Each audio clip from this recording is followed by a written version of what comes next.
Good morning. Good morning, everyone. How are you? Are you awake? That's great. We will have 2 days full of interesting talks, full of interesting people. Please start the conversations with your neighbors. Please have fun.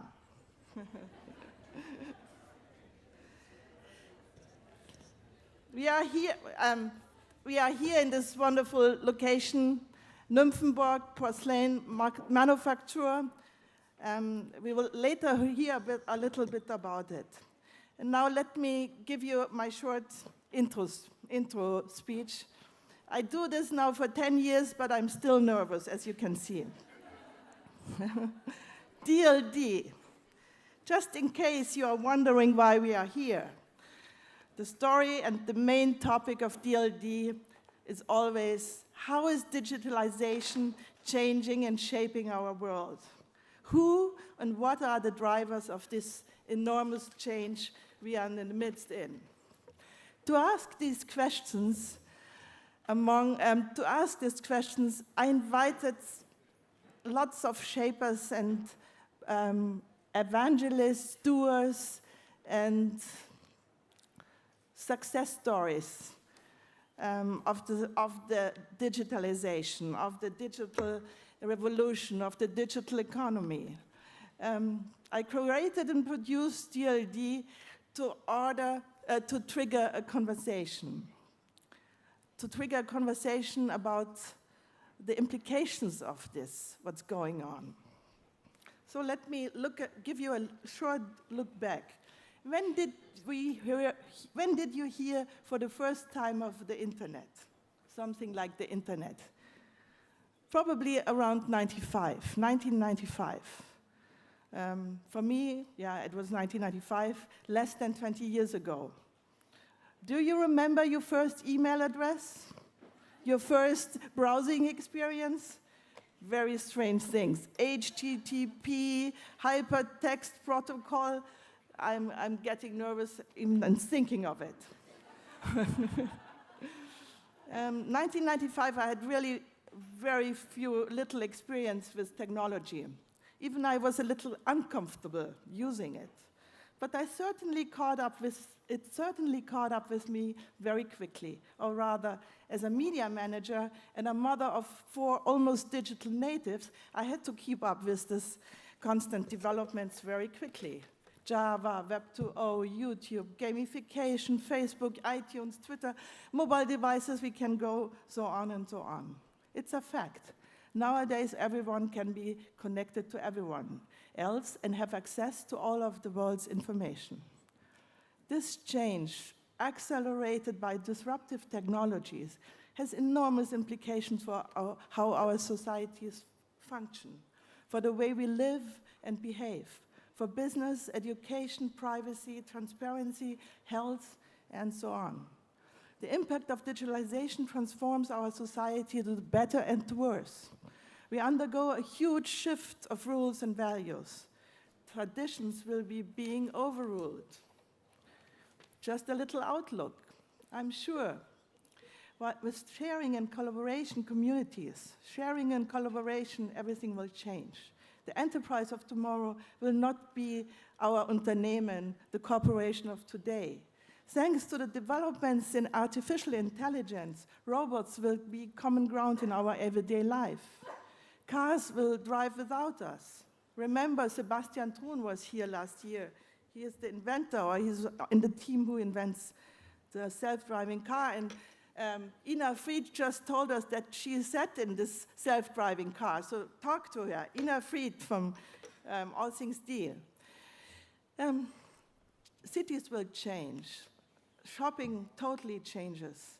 Health will be personalized. We are surfing a wave of a huge paradigm shift. Here an example of, what did I... Here my pet example, big data. Who of you have heard about big data? Is it a buzzword? No, it's not a buzzword. It's we all have to do a lot with big data, and I really recommend to get into it. Right now, it's a little bit like when the web was invented. There is a small elite who deals with big data. Only a few specialists know about it and deal with it. These are the ones who can turn big data into gold. For us, it's a little bit like alchemy. We have no idea what it really means. Who of you can code? Nobody. It's amazing. Nobody. Some here, some. C++. We all should know how to know coding, because we have to learn and to start to understand. We have to give up alienation. If we don't know what's going on, we get estranged, we get entfremdet. Let's don't do this. Learn to code, learn to read big data. Only so you can understand the world we live in. Make coding, Mrs. Loritz from the CSU here she sits, let's do this together. Make coding in elementary school a subject, compulsory subject in elementary school. I think it's important that our kids learn coding very early, like geography or history. We need an educated youth. Our generation, my generation, is still torn a little bit between old thinking, adapting to the pace of innovation. We have to explore the way together with all the protagonists of this transformation. We have to discuss with them the old Faustian problem, the old Faustian problem. Not everything that is possible is actually necessary or good.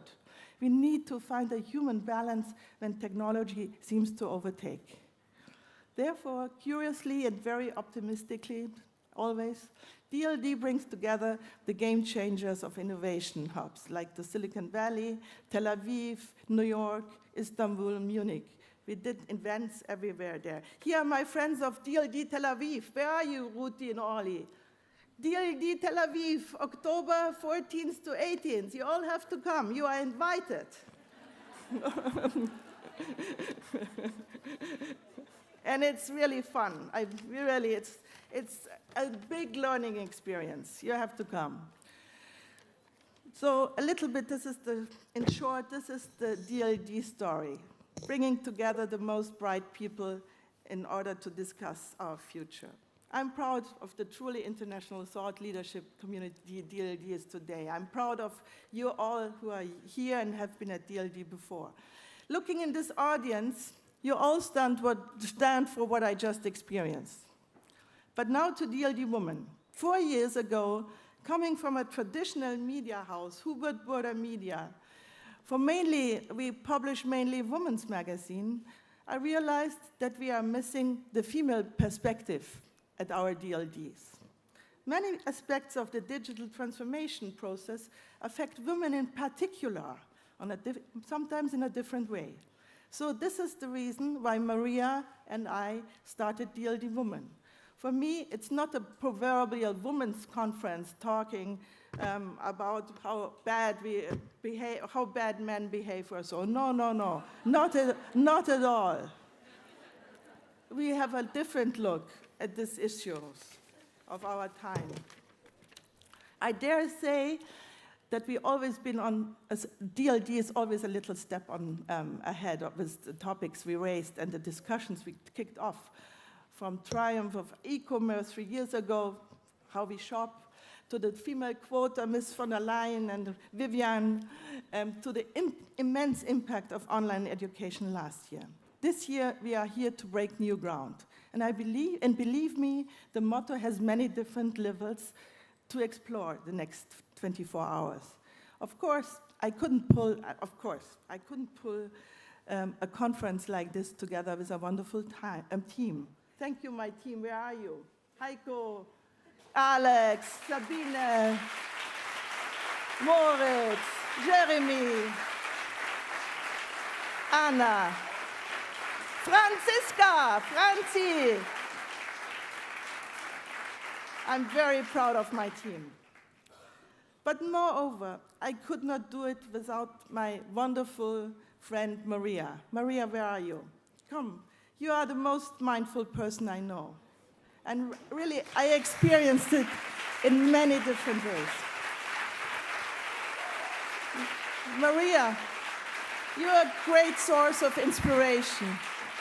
You're a best friend. And what else I have here? Do you have You are wonderful, you're marvelous, you're the best looking friend I've ever had. And, no, I feel it's wonderful to meet it all. Maria. No, Steffi is the best friend, and Steffi is my mountain friend. Yeah. We are the mountain couple, you can't imagine. The two of us with 5 dogs, Yeah. going on the mountain and thinking about the DLD program. So Yeah. Fighting from. about the DLD program. Don't mention this. We promised we wouldn't mention that part. No, isn't it beautiful to do something which you really like to do with a best friend? Go ahead. Thank you very much, Steffi.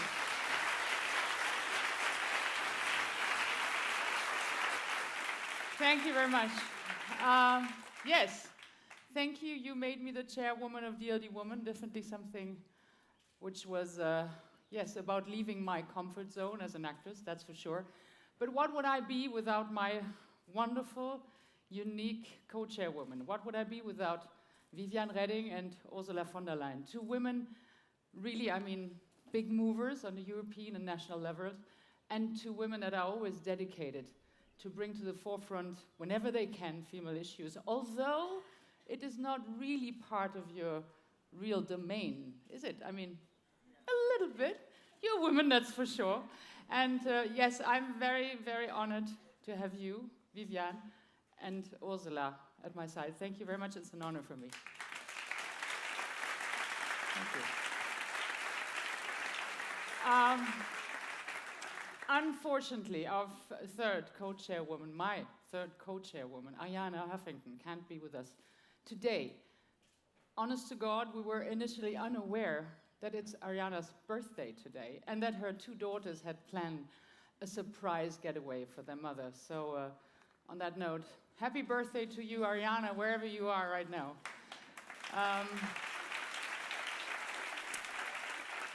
Ariana Huffington is without any doubt a true role model, right? For a successful woman. A successful woman. What is that? A successful woman. What does success really means nowadays? To me, it seems like at the moment that our society's notion of success is largely composed of 2 things, which is power and money, right? I mean, nowadays, success, power, and money have nearly become synonymous. I wonder how many of you know how Ariana, what a painful, eye-opening experience Ariana had that made her reconsider her notion of success. And that was a few years ago, really, where the Huffington Post, her famous news aggregator, was really at the top of success. Ariana, after a day filled of appointments, in the evening, sitting at her desk, was so exhausted that she fell asleep, she fell over, and broke her jar. And this is not a joke, unfortunately. I'm sure many of you have been faced with a situation in your professional life where you've been thinking, what the hell am I doing here? Maybe not only in your professional life, right? Okay, but this is a topic we're going to address tomorrow together with our sex therapist and a panel called Everlasting Love. Anyways, for sure, myself, I have been reconsidering my notion of success, of my approach to work, since I suffered from acute hearing loss. So sometimes, or very often, it takes kind of a painful experience to change things. After that painful incident, Ariana understood that she had to redefine her notion, that we have to bring in a third metric beyond success, beyond power, beyond money, a metric that includes our well-being, our connectedness with others, our wisdom, and our ability to give back to society. She says, money and power by themselves are a 2-legged stool. You can balance on them for a while, but eventually you're going to topple over. And more people, very successful people, are toppling over. Basically, success, the way we've defined it, is no longer sustainable. It's no longer sustainable for human beings or for societies. I'm very lucky that Ariana kicked off this discussion, and I wish we could have had her here to talk about it, because it's not all that easy. We live in a world of ongoing change in which we constantly must adapt and strive to improve ourselves in order to keep up. The line between adaptation and being driven by things we can't control anymore is getting thinner and thinner. Nowadays, we don't even think about if it's normal that at midnight we still answer emails after a 10-hour of work a day, right? It's, the work has become de-eliminated. We're reachable everywhere, all the time. This is one of your key topics, Ursula, die Entgrenzung der Arbeit, we call it in German, the elimination of work. And I'm very much looking forward to your panel with two very powerful women from the Silicon Valley later. We do live in peculiar times. To know how to behave, we wear armbands to tell us how many steps we did. Thank you very much, Jawbone, for your generous support, by the way. And in the morning, we're asking an app, how did I sleep? I mean, I'm luckily we have a professor for sleep research, Till Rönneberg, here, who's going to tell us what we really need to know about our sleep tomorrow. My opinion, or my feeling, is that unfortunately it has not become easier to keep a clear idea to know what's good, what's right for us to do. When we started the conference 4 years ago, we called upon the beginning of the female decade. I remember being obsessed by having the best scientists telling us the real differences between male and women, to give us the hard evidence, to really provide the evidence why women simply need to be part of the decisions made in boardrooms. And yes, there are some differences. For those who've been there last year, we had, for instance, the wonderful John Coates demonstrating how the testosterone levels of brokers in the stock market boom increases to an extent that they lose every sense of risk assessment. I mean, that did explain quite a few things, right? But that was, I mean, evidence, right?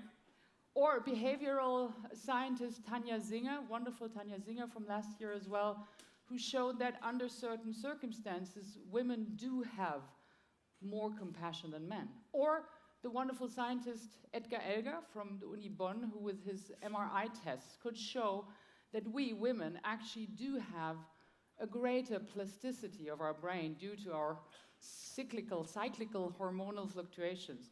You all know what I'm talking about. But let's face it, the differences between men and women are at the end probably smaller than the ones we can find amongst women. But there still is those studies, those famous studies, for instance, McKinsey study, Women Matter, many others, that again and again and again demonstrate that those companies whose boards have a bigger diversity will have better performance as a company as a whole. And we do have more women going to university, they have better grades, they're more diligent than their male counterparts. But in corporate decision-making bodies, the male dominance is still overwhelming. So, what's wrong here? Maybe we don't even want to be at the top. Looking at Julia Jekyll, I know it's not right for you, for sure. But based on natural selection, that would make a whole lot of sense, right? I mean, a powerful, successful man has the highest ability or possibilities to get the most desirable woman. Whereas a successful woman, when you look at the info, according to the statistics of online dating sites, they are hard to match. In the dating jargon, they go as shelf warmers. Anyway, do Korean women not go, oh, my husband is coming. Please, husband, take my seat. Good morning.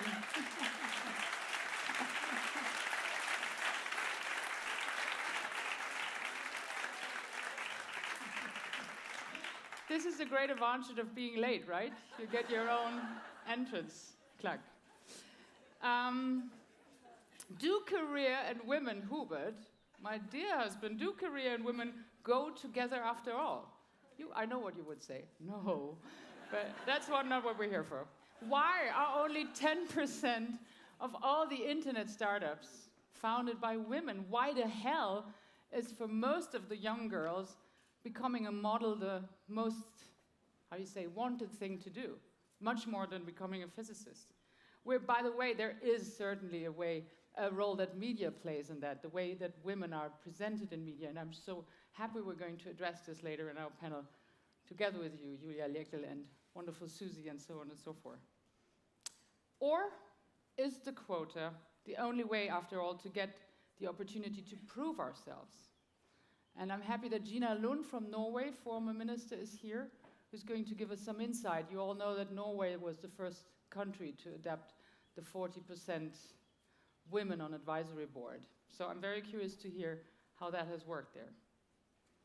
Or is the key issue more based on diversity beyond gender? Happy that you, Paul Achleitner, are going to talk together with Solani Lirikel about that issue later. As you can see, I'm just asking questions. I can't give you any answers, but I'm very happy that we're having all these distinguished people here, speakers here, that are all expert in their field. And I can promise some thought-provoking discussions. And I would like to encourage you to all listen as well to talks that are really coming from the background you're usually interested in. I've been doing this here now for the 4th time, and I can tell you that I met in the former years an author who inspired me to read in my first audiobook.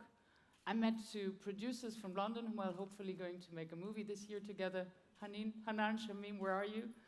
I met a professor who specialized on Alzheimer's disease, Ursula, who has dramatically changed the way I handled my father's illness, and so on and so forth. Each time this conference has broadened my horizons and inspired me to think in new ways. And that is the impact I would like the conference to have on you, and I wish you all a wonderful, inspiring DLD Women 2013. Thank you very much. Thank you. Thank you.